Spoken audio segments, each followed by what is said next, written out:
I've been farming for about 16 years. Been involved with citrus pretty much all my life. I am a 5th generation grower. Been doing that all my life, pretty much, family farm.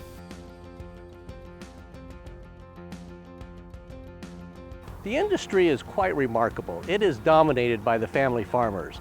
I think we've got 3 or 4 corporate entities in our industry, and they may account for 15 to 20% of the total tonnage.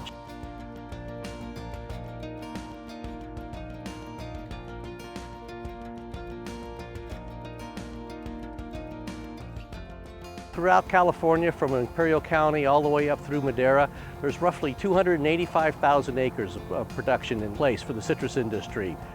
But right here in the South San Joaquin Valley, this is the #1 fresh citrus supplier in the nation.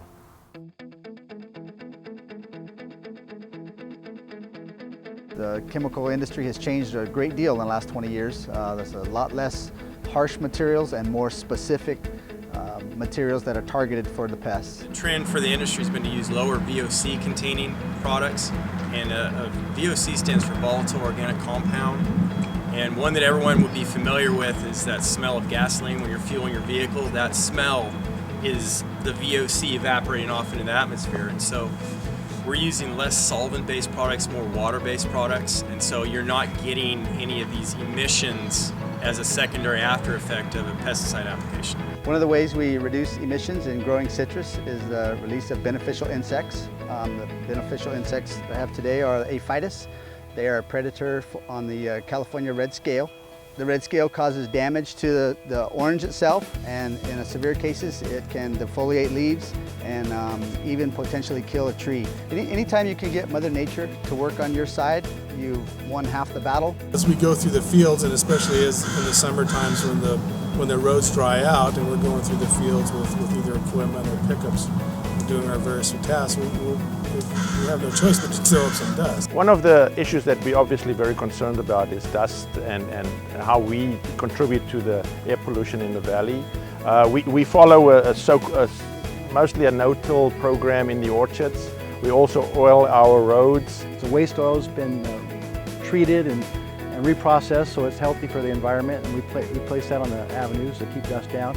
And some of the less traveled roads, we use a water truck, and we water on a needed basis, we water the avenues, and it's healthy for the trees not to have a bunch of dust on them. It's healthy for the people that work on the ranches and whatnot, so we try to be sensitive to all those areas. We are actually out on an ongoing basis with our entire team, the farming team, the production team, and the entire management team is really committed to making sure that we do everything possible to minimize emissions. Here at the packing house, we've also engaged in a number of different measures to help with emission control.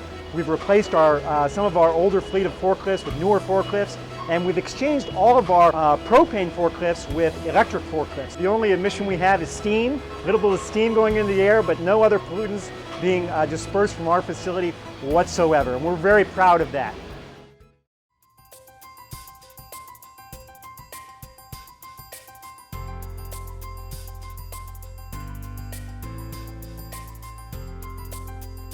The main issues that we concentrate on really is what you see in this orchard here today as well, where we're going with narrower spacings, denser spacings, many more trees per acre.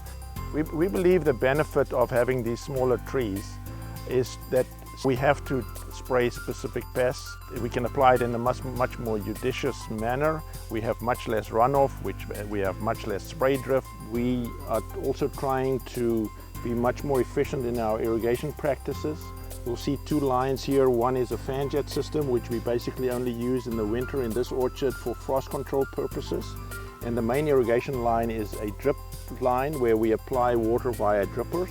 We also apply fertilizer with it, so it allows us to use less fertilizer at any given time. It's much more efficient to apply, and the trees can much more efficiently use it.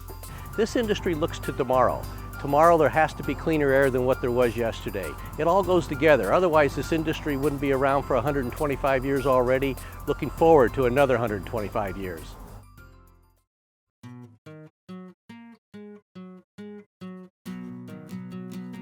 The district has a tough job in trying to clean up the air in this bowl that we live in. And agriculture has a job of trying to produce a crop that feeds the world.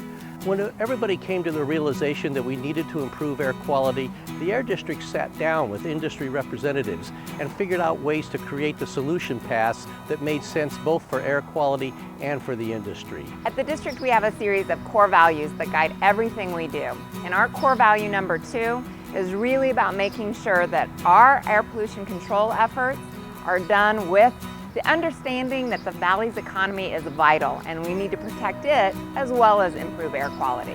One of the areas that we've been able to work very effectively with our agricultural partners in the Valley has been to actually go together to Washington, to Sacramento to bring resources to the Valley. We've been able to bring in a lot of money to the Valley to be spent on cleaner technologies. The district has helped fund some programs and trying to, perhaps the Carl Morrow program, and trying to make engine retrofits or replacing new engines, even new tractors, financially feasible for growers.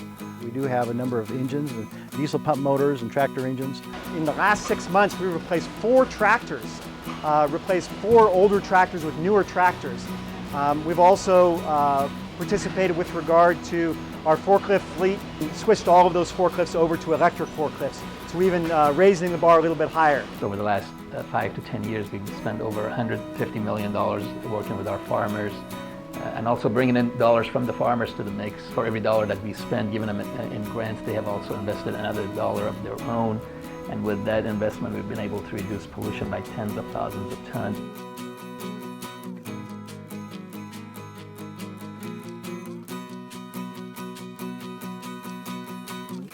But I think if you look at our history with the farmers, how effectively we've been able to work with them to the point that they are the cleanest agricultural segment in the nation and in the world, and they are still able to be competitive and remain the breadbasket for the entire world. They're willing to work with industry to achieve the desired result.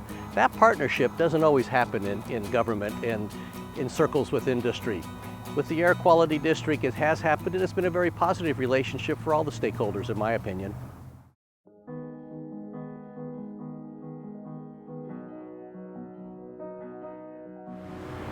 Well, I have a young family. I have a 9-year-old daughter and a 6-year-old son, and we live in the middle of our ranch. I'm born and raised in the Valley. My family lives here. I'm 3rd generation in the area. And so we're breathing the same air too. We live in California, we live in the US, we live in this world. We don't want to mess things up. We've been working with our agricultural community for decades now, and it's become very clear to me that they see themselves as stewards of the earth, the environment, and they really care about maintaining a good environment in San Joaquin Valley. In all these practices that we do, the people that work here, I grew up on a ranch, that's what I've done all my life, and the people that work with us and for us are like family to us. So I have all the motivation in the world to make sure everything we're doing, number one, is safe for myself and my family, my employees, and my fellow citizens here in the Valley. The last thing we want to do is take a piece of ground that's pristine and great and ruin it. Not only for my generation, but for the generations to come. So that if they choose to farm in the San Joaquin Valley and preferably farm citrus, it will still be here for them at their time. That's why we value this partnership so much. The partnership that we have with the Air District will make sure that the citrus industry in California is the strong, vibrant economic engine for tomorrow.